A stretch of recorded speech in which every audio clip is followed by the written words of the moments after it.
Hi, this is Jen Rubin, and this is Jen Rubin's Green Room. Well, there's good news and there's bad news. The good news is, once again, inflation is petering off, dying down to 3.1%, which is a far cry from 9.1%.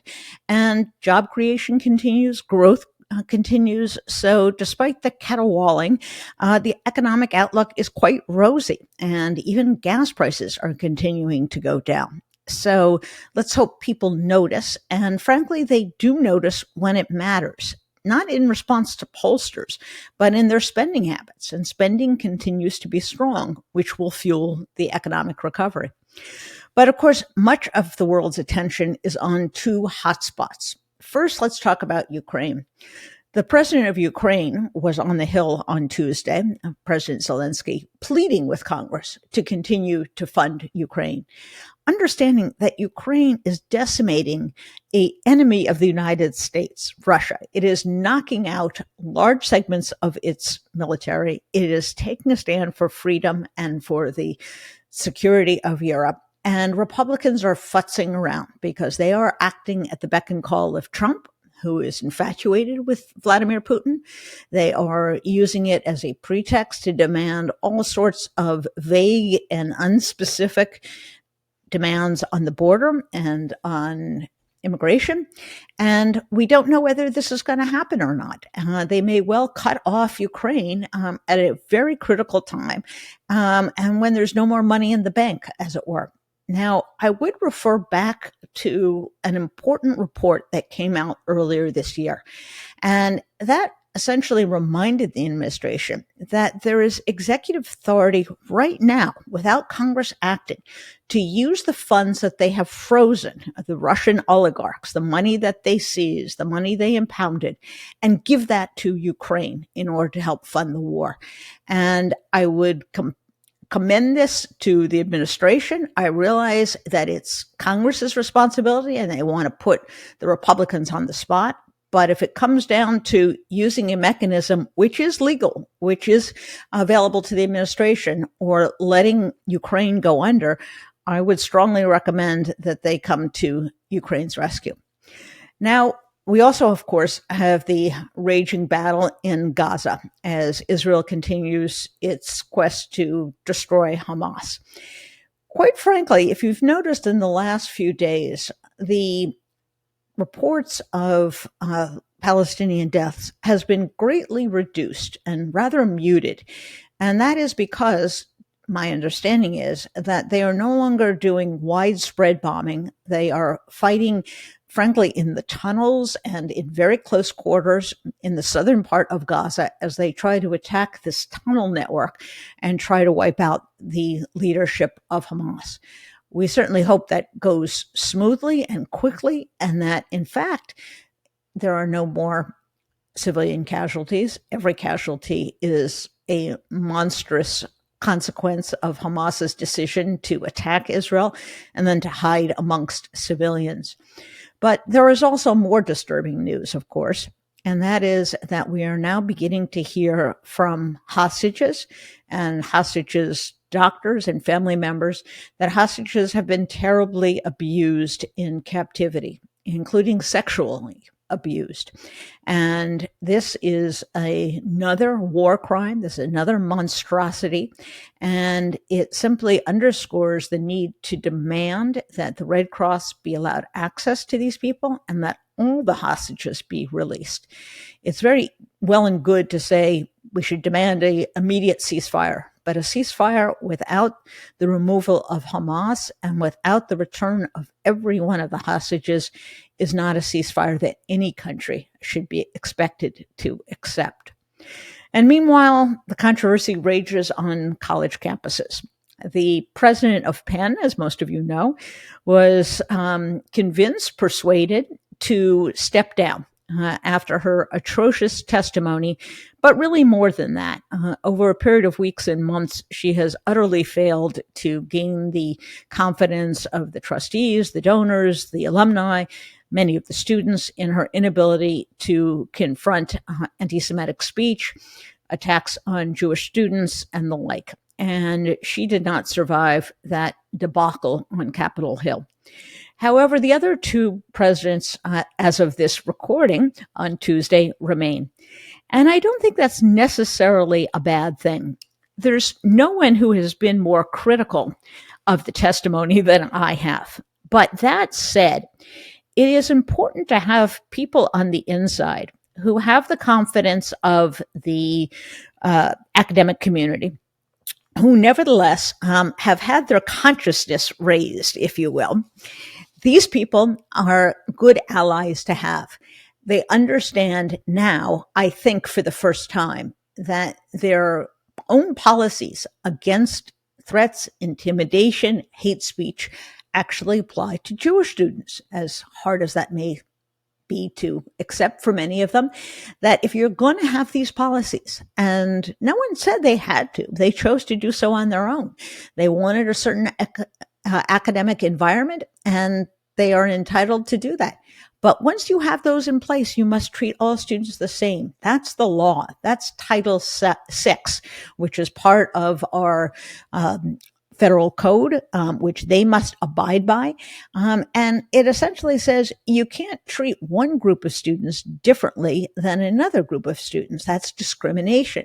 And in fact, they have. They have not extended the same protections to Jewish students that they have to Blacks, LGBTQ students, others in protected groups.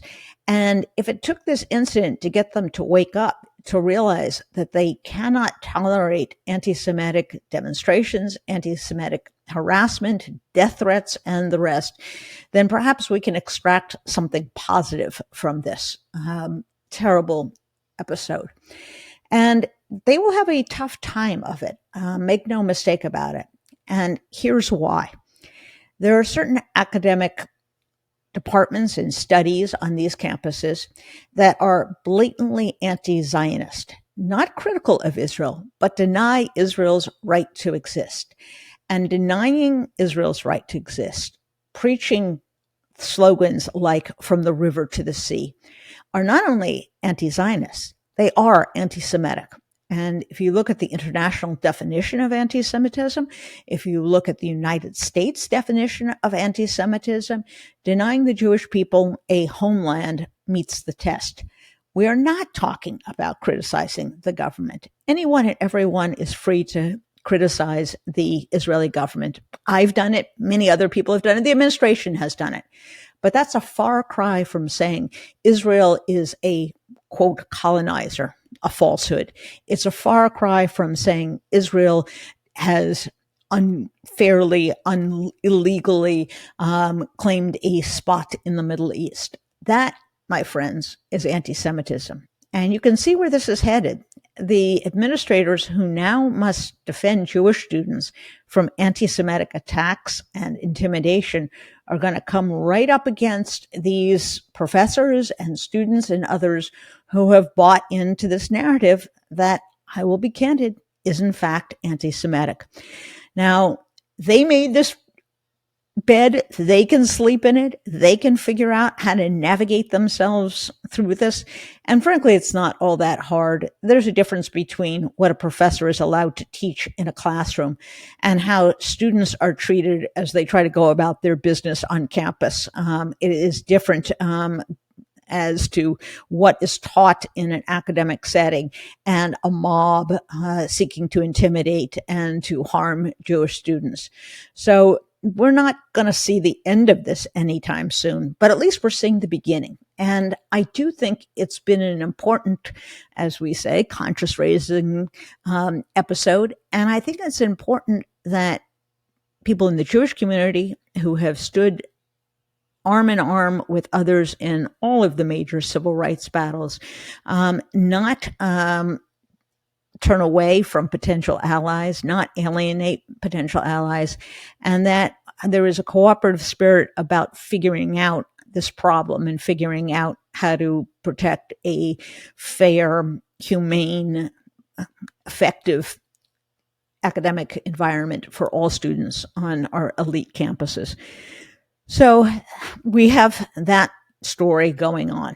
And then to top it all off, the ADL is out with a new report documenting thousands of anti-Semitic incidents, including death threats, including attacks, assaults since October 7 on Jewish students and Jewish people, Jewish businesses, Jewish institutions in the United States.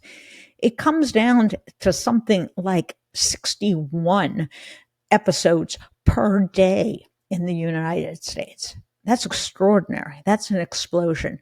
We were already at a very high level of anti-Semitic behavior that has really escalated during the Trump era and during the MAGA era to unprecedented levels. But now we're off the charts. And the president spoke eloquently at a Hanukkah celebration on Monday night, denouncing the spread of anti-Semitism, making clear that the Jewish community understands he's got their back. And I have to say, for all the arguments about, well, Biden should step down, there are plenty of other Democrats, he's too old, blah, blah, blah, he is by far the best friend Israel has had, the best friend the American Jewish community has had since Harry Truman, who 11 minutes after the declaration of the State of Israel recognized the Jewish state. So there are problems. And at times, if you spend too much time on the polls, which I've told you not to do, it's going to look grim and it's going to look depressing. But there is a lot right going on. The economy looks strong. Republicans' behavior is more and more crazed. The press is beginning to cover the totalitarian threat that Trump poses. The entire edition last week for the Atlantic magazine was devoted to this. You now see regular coverage of this in both the mainstream media and in progressive and democratic circles.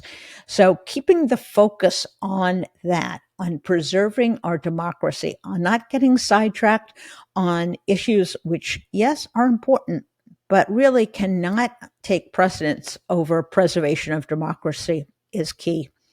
And I'll end with this. There was an interesting dialogue between Liz Cheney, who is out promoting her book, and Stephen Colbert earlier this week. And they got into discussion as to whether Donald Trump is the natural progression of the modern Republican Party or whether he is a departure. And you can imagine that Liz Cheney, having been a Republican all of her adult life, was making the case that Trump was really a departure, a sharp departure. Meanwhile, you had Stephen Colbert, who was arguing, really, how different is this from Newt Gingrich? How different is this from the Tea Party? Didn't a lot of this white nationalism begin as far back as Richard Nixon and the Southern strategy? It's an interesting debate, and it's one that goes on not only in Democratic circles, but frankly in never Trump circles, those of us who left the Republican Party. And many of us, I'll speak for myself in this instance, do believe that we were somewhat blind to the danger signs, to the warnings that existed within the Republican Party for a long time. At the same time, seeing the antecedents, seeing the precursors of Donald Trump, I think we can also acknowledge that he took this much further and took the party and the country in a dangerous direction. But, and I want to stress this is a conversation for the day after. You have a reconciliation panel, if you will, or a historical debate after you've saved democracy. And right now, the focus has to be on 2024. It has to be on defeating Donald Trump. It has to be on making sure the Republican Congress, which is led by a white Christian nationalist, does not retain power. And later on, we can have this very interesting philosophical historical debate. And perhaps we'll have it here. Perhaps we'll talk more about it. A previous guest, Heather Cox Richardson, has written extensively about it. It makes a pretty compelling case that there were a lot of antecedents of Donald Trump going back not only to the birth of modern conservatism, but all the way back to the 1850s in the United States. But for now, my friends, It's keeping your eye on the ball. It's making sure you, your kids, their friends are registered to vote if they're over 18. It's about giving to campaigns that are dedicated to the cause of democracy. It's about volunteering and helping as a member of our democracy, whether that's volunteering as a poll watcher on election day, or whether it's helping a candidate of your choice or an organization dedicated to democracy do its work. So there's plenty to be done. If you enjoyed this and you enjoy our program, please tell your friends. They can get Jen Rubin's Green Room on Apple Podcasts, Spotify, or wherever they get their podcasts. Bye-bye.